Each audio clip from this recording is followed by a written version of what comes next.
Hi guys, we're going to do something a little bit different today. Today I'm going to talk about the Vaile Mansion.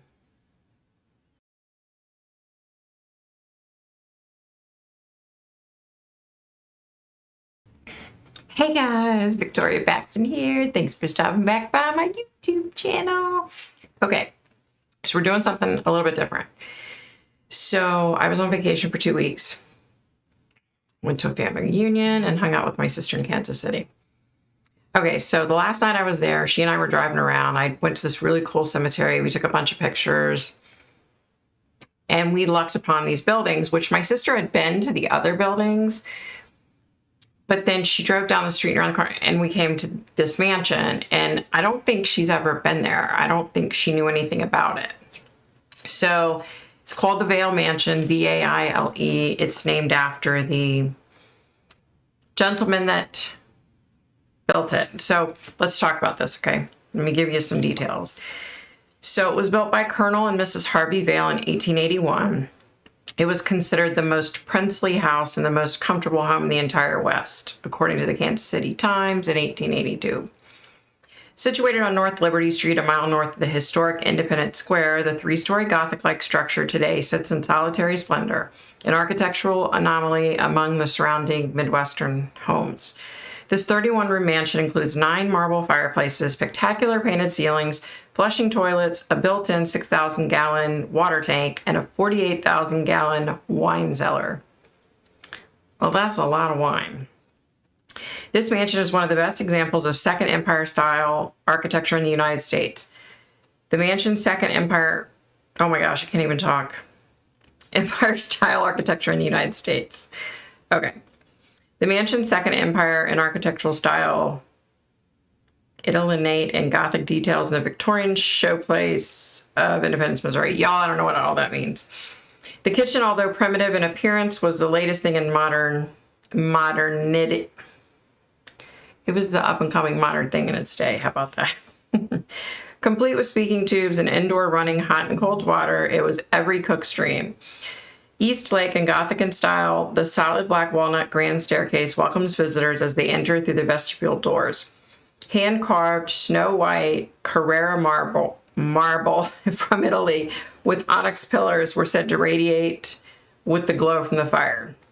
The mansion is constructed of hard-pressed red brick, partially trimmed with white limestone and 112-foot tall, narrow windows that seem to soar into the sky. Okay, so let me say this. Look. I don't know a lot of stuff about architectural details and all that crap. But what I do know was this house was absolutely amazing. Like when my sister turned the corner, we pulled up to it. I was like, holy crap, that's gorgeous. So they generally do tours in there. But I was there at like 8 o'clock at night. I was flying out the next day. So I'm really bummed that I didn't get to do the tour. I would love to be able to go inside and see what I'm able to see. All right, let me... well, I don't really want to go into all this damn detail. So the home cost $150,000, which, you know, if that were today, it'd be $4 or $5 million, right?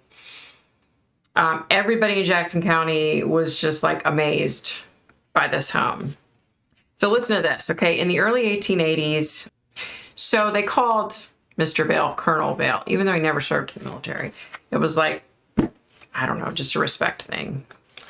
Okay, so in the early 1880s, he was involved in the Star Route scandal, charged with defrauding the government. He faced 2 trials in 1882 and 1883. Both of them ended in a not guilty verdict, but Vail had to spend more than $100,000 in trial expenses. While in February 1883, while he was in Washington, D.C., his wife, Sophia, who had been diagnosed with stomach cancer, was found dead at the home from a morphine overdose in what was a case of suspected suicide. So let me say this. I tried to connect with Sophia and with Charles, Colonel Vail, and I was not able to. I did start seeing things, though, but let me talk a little bit first. So we get to the house, we get out, or she stays in the car, I get out, and I start walking around the house, and I'm taking pictures, which you'll see my pictures in here, but you'll also see some stock photos, because I wasn't able to go inside, and because I don't know, just because I'm putting stock photos. Okay, So I get out and I'm walking and I'm just admiring how gorgeous this place is. And I turn the corner and I, take pictures of the front of the house. And then I go around and I come back around because my sister was parked like right here and the house is like right here. So I come back around the house to meet her. And as I'm walking by, I'm like, I just saw a guy in that window.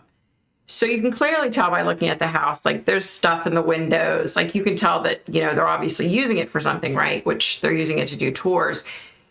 So I'm thinking, maybe it's just a mannequin. It's probably just a mannequin. So I kind of backstep and I'm like, I look in the window and nope, there's a man standing there, clear as day. And I'm like, hey, hi, excuse me. No response from him. No response from him. Oh my gosh, am I seeing things here? Sorry. So anyway, no response from him, but he was clearly there and he looked pissed off. Let me just put it that way. That's the best way I can. So I see this guy and I'm like, oh wow, that's really a guy. But it was a spirit, okay? But when I see a guy, I see a guy. Like, I don't know how to explain it. Anyway, so he looked like he was pissed off. And I was like, okay. Yeah, he was just, I had put on here like he was glaring at me. Okay, so here's the other thing. So when I walked past that side around to the other side, and then, okay, so we came out, we got in the car, we drove around, and I got out and I walked around to the other side. I was taking pictures. So when I walked over there, I immediately was like, just feeling all this horrible stuff. Okay. And it just, I don't know how to explain it. It was just overwhelming. So even standing on the property was just overwhelming, right? It was really tough. So I was like, well, something bad happened here, right? I mean, something obviously bad happened here. So, okay. So let me go back to, I wasn't able to connect, but I was getting some things. Okay. So let me tell you what I was getting. Okay, so immediately I was getting that there were questions surrounding. There were questions surrounding whether the wife Sophia, whether she committed suicide or not. Immediately, I knew it was intentional, and I think her husband was going through all these lawsuits, and she was afraid he was going to be locked up, and she had been diagnosed with stomach cancer, and there was just so much going on. She was so overwhelmed that she did commit suicide. It was intentional. Oh, the other thing I wanted to add, at one point, the Victorian community shunned Colonel Vail and his wife because they had a mural painted on their master bedroom ceiling that had a topless woman. So they shunned them. Can you believe that? Look at nowadays, look at TV. Oh my God. So anyway, yeah, she was sick, she was miserable, and she was afraid that her husband wasn't coming home, and she intentionally overdosed. So, and then that was all I was getting, guys, just little teeny things. But then June 4th, 1894, Colonel Vail passed away in his home. He had a stroke a month before, and he never recovered from the stroke. Sorry, you guys. What's wrong with my camera? It's hot as hell in here today. It's like 98 degrees outside. I'm dying of heat. Okay, so let me tell you this. So I contacted this really, really nice lady, Pam Fulmer. Pam Fulmer. She's the vice president of the Vaile Mansion Victorian Society. So I said, look, I was getting some things when I was there, and I was, the most important thing I was curious about was why was I feeling that something so horrible had happened there, right? So I asked her, and she said, well, I don't know. You need to speak with Elijah. And Elijah's the head of the, let's see, his name's Elijah Buchholz, really nice guy. He's the head of the Apex Paranormal Group, and they do all the ghost hunting at the Vaile Mansion. So he immediately said to me, oh my gosh, yes, you saw the guy. Well, a lot of people have seen him. Where did I write this down, you guys? See, I'm just losing it today. Okay, so I left out some of the most important things. One of the things that I was getting names, okay, like the next night or the night after that, I think it was the day after I got back to my home, I had a dream and I was getting names. I was getting the name Richard Martin, Robert Wilson, and Daryl Tilley or Daryl Tenney. One of the two. And so Elijah Buckholt said, unfortunately, we don't know anything about this guy that everybody's seeing, this male spirit. And I said, well, I think he's somehow connected to those names because I wouldn't have dreamt that. You know what I mean? And he wasn't sure about the, quote, seeing bad things on the property, but I think I figured out what it was. The place became an asylum at some point. And we all know, like, asylums, they weren't run on the up and up, you know what I mean?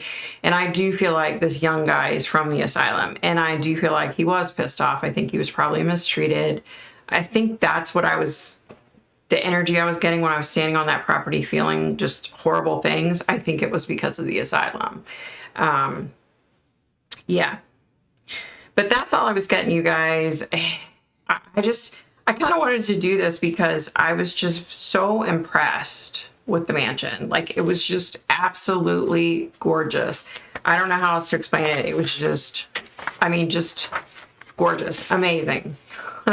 So, all right, be nice, be kind, stay safe, stay healthy, check on your neighbors, make sure everybody's copacetic. I know a lot of people are getting their vaccines, but there are a lot of people that still haven't gotten their vaccines, and COVID is still going around. So just be careful, guys. And that about does it for me. Bye, guys.